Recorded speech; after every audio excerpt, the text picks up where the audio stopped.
All right, let's dive into something that might completely rewire how you think about, well, everything. We're going to explore the work of the brilliant Sir Roger Penrose. So get ready, because what you're about to hear could seriously change how you see yourself and the universe forever. Just let that one hang in the air for a second. Now, this isn't some nice piece of poetry. This is a statement from one of the greatest physicists alive about the fundamental nature of reality. It's a direct challenge to pretty much everything we're taught about what we are. Okay, so to really get what Penrose is saying, we first have to kind of dismantle the picture of the universe that most of us have in our heads from school. We're about to see that the simple, comfortable model is actually hiding a reality that's way deeper, way more connected, and yeah, a lot more musical. And this slide really just lays it out, doesn't it? On the left, you've got that familiar picture, right? Atoms as these tiny little solar systems, a universe made of a bajillion little separate objects. But Penrose says, no, that's just wrong. The real picture, over on the right, is so much weirder and more wonderful. It's a universe not of things, but of vibrating patterns and structures that are all connected.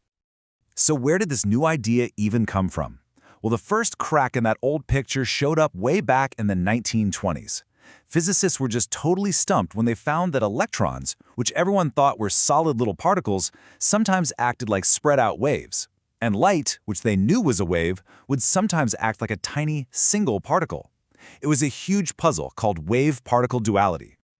So how on earth did science solve that? Well, not with some messy compromise. It was a complete revolution in thinking. A new theory that basically says there are no particles at all. There are only fields. Let's dig into what that actually means. First off, what even is a field? It sounds super technical, but it's really not. A field is just a property of space itself.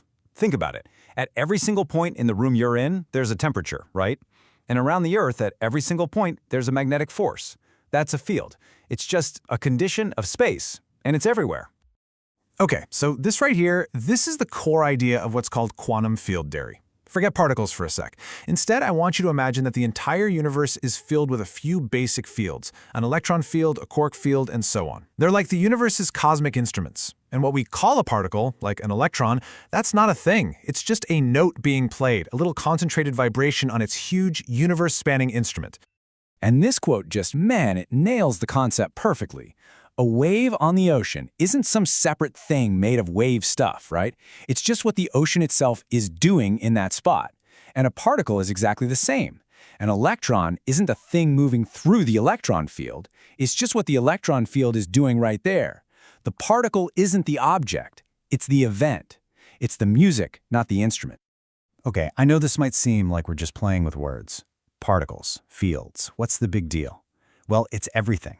As soon as you start looking at reality this way, as being made of fields, some of the absolute weirdest, most spooky puzzles in quantum physics suddenly stop being puzzles. They just make perfect sense.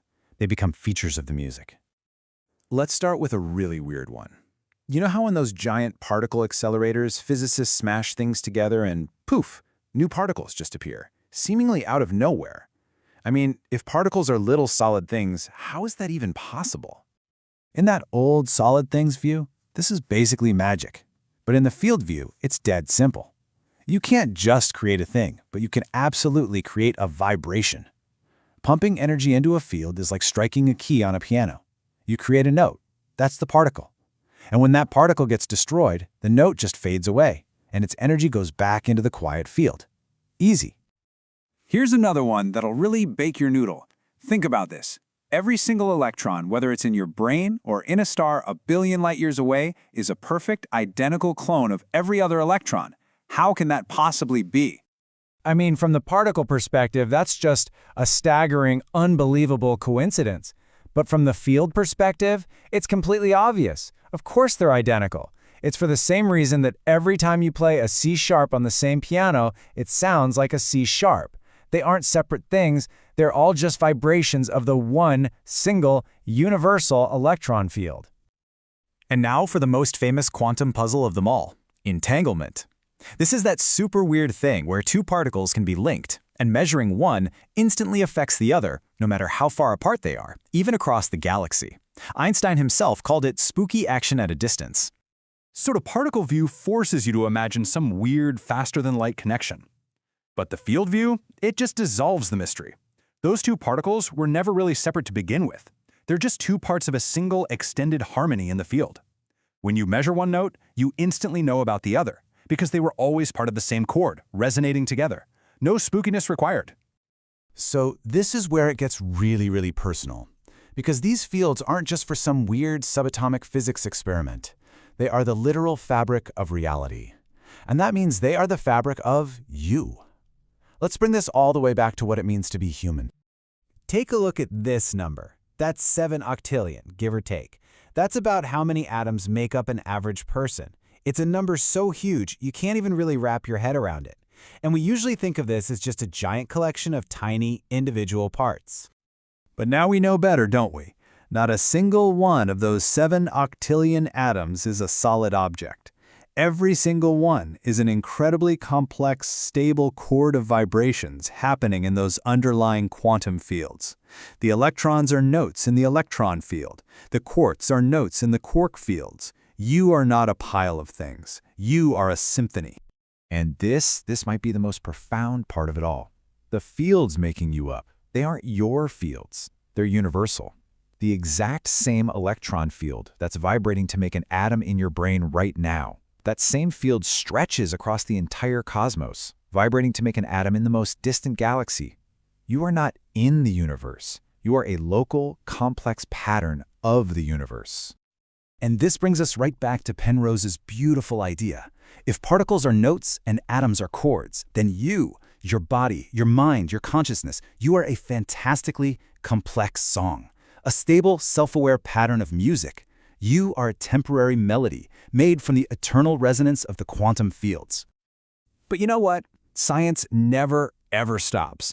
And as beautiful and powerful as quantum field theory is, Penrose himself thinks it's not the final answer. It's just a stepping stone to something even deeper, even more fundamental. So here's the thing. Even our best theories have some cracks. Quantum field theory is amazing, but mathematically, it's kind of ugly. It's full of impossible infinities that physicists have to use clever math tricks to get rid of. Penrose thinks the problem is that we're assuming spacetime is the fundamental stage for all this music. His idea is that maybe spacetime itself and the fields in it are just an illusion, emerging from a deeper reality he calls twistor space. It means there's probably a whole other layer to reality we haven't even discovered yet. So let's just pull this all together. The universe isn't a box filled with tiny little things. It's a cosmic orchestra of quantum fields. And you are not a collection of parts inside that box. You are a process, a stable, incredibly complex, self-sustaining process. You are a song in that orchestra that has become complex enough to be aware of its own melody. And that's the final thought I really want to leave you with. If you aren't a permanent object, but a temporary, flowing pattern, a melody that plays for a while and then resolves back into the great cosmic composition, what does that say about your identity? What does it truly mean to be you?